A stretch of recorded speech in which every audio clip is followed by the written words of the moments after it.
right now I'm shooting and writing the process of me going through this cabin thing. Yeah, I think that's smart. I think there are moments and visuals that I don't know. I think they're powerful moments. But my love for the past decade, and will probably be my love until it gets made, is drone. D-R-O-M-E? D-R-O-M-E. I can pitch it in my sleep. I see it in my sleep. You remember the first time you rode a bike? Mm-hmm. All right. Take that feeling, that freedom that you experienced when you first rode a bike, but you're on a tire as wide as a pair of praying hands. You're going to need a prayer because you don't have brakes. You're going 80 miles per hour, and you're on a track made of rough-cut lumber. This was Motordrome. It's basically the beginning of modern motorsports. This just sounds like the beginning of velodromes. Like that's right. Well, track bikes used to be ridden on. Well, and that's what it was. They saw these guys in Europe riding on a velodrome. What people didn't realize at that time period, to get bikes up to speed on the velodrome, the Germans used a motorcycle. Mm-hmm. What happened in America, they saw that motorcycle and American ways of bastardizing things that they want to bastardize. They said, we need to race the bikes. Well, duh. Right. This was the beginning of Harley Davidson, Triumph, Indian. Over 80 bike manufacturers popped up in this time, and all you needed were two things: labor and lumber. So big cities, small towns didn't matter. If you had those two things, you could build a track, you could make a shit ton of money by bringing people in to watch this stuff. Mm-hmm. So this story, basically, it takes place in the only legalized red light district that's ever existed in America, Storyville, New Orleans. So you have jazz, you have women, you have all of these things that, build this beautifully immersive yet dark experience. And it follows Eugenia Dupree, a woman who moonlights as basically a writer on. She has to hide her identity because this was before women were allowed to do these things, and anti-miscegenation laws. She's a mixed race woman. She's being trained by an older, grizzled guy, and they're all fighting against sort of one of these shady characters who would build these tracks, who's trying to make the promoter.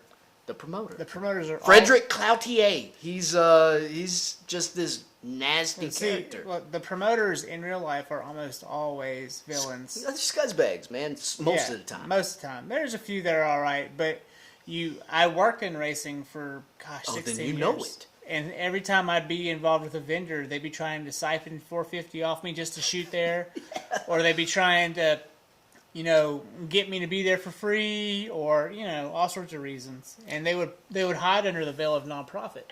A lot of them.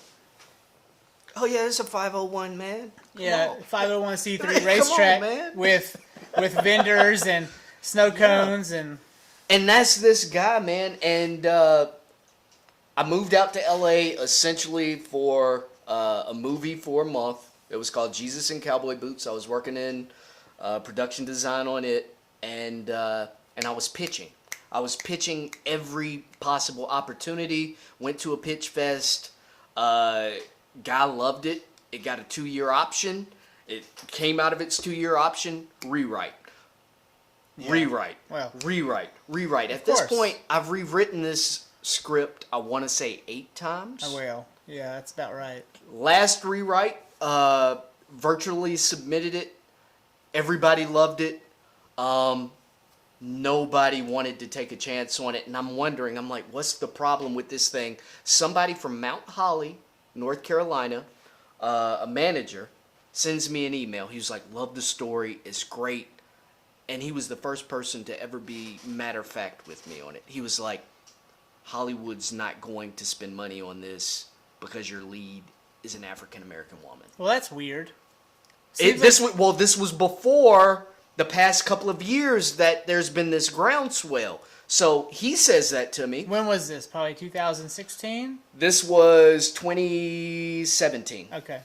So this was 2017. Even then, I don't know how you can say that to someone. Dude, if you read this email, I imagine you would have felt every bit of anger that I had, because literally everybody who you can think of wanted to read it. Hey, Charmaine, can you look up African American female leads and see what movies come up? I know that there are several. Oh, there are plenty.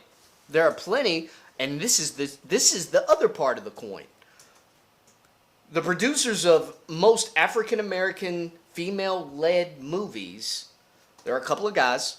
One of them sends me an email, and he says, "Your script sounds way too smart." And I was like, "What the dude? This is where I fell out of love with LA and was like, you know what?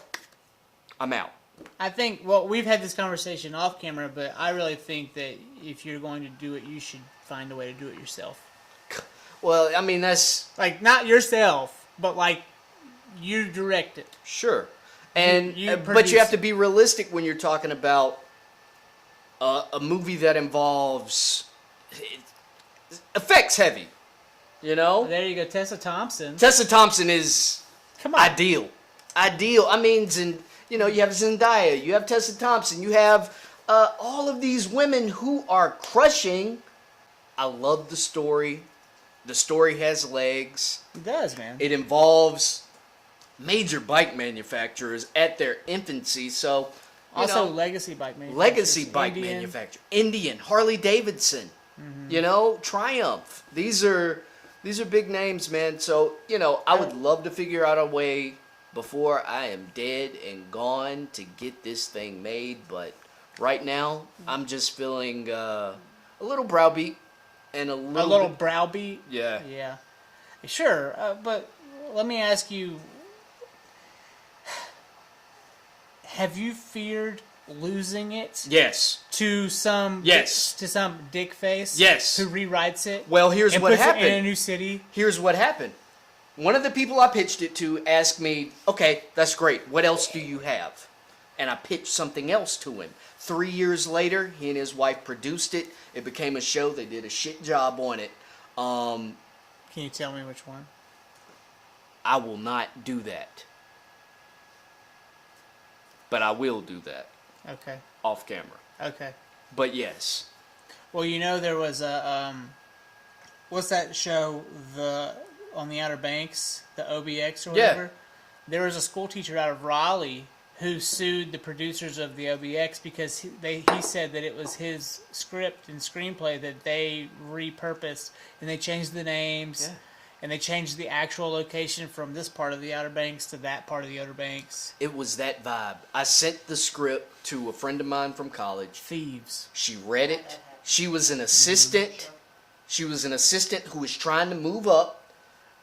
When I saw the credits for the show, mission accomplished. They had moved her up in the world, and she had essentially had taken my intellectual property, and they ran with it. And how would we protect ourselves from that at this point? I Do mean, you at have this any point, advice? I mean, you got to register everything. You have to register everything you create. Can you explain that process to people who don't know what you mean? It is as easy as paying $30 and registering your script. If you type in how to register a script, you would pay the WGA. You're good to go. And do you go in through the Copyright Guild on the East Coast, or does it matter? You Because go there's through East Coast and there's West Coast. You just have to go through the web, and that'll hold up in any court of law. Okay. But it'll hold up in any court of law. But what happens when they make the adaptations? There's nothing you can do. There's nothing you can do. Because they just literally take the same premise and then they there's like a formula to steal someone's Sure, script. absolutely. It's change the location, change the names, maybe even change the ethnicities of some people. That's it, and you're good to go. And you could change the plot line slightly, and you're completely clean and clear.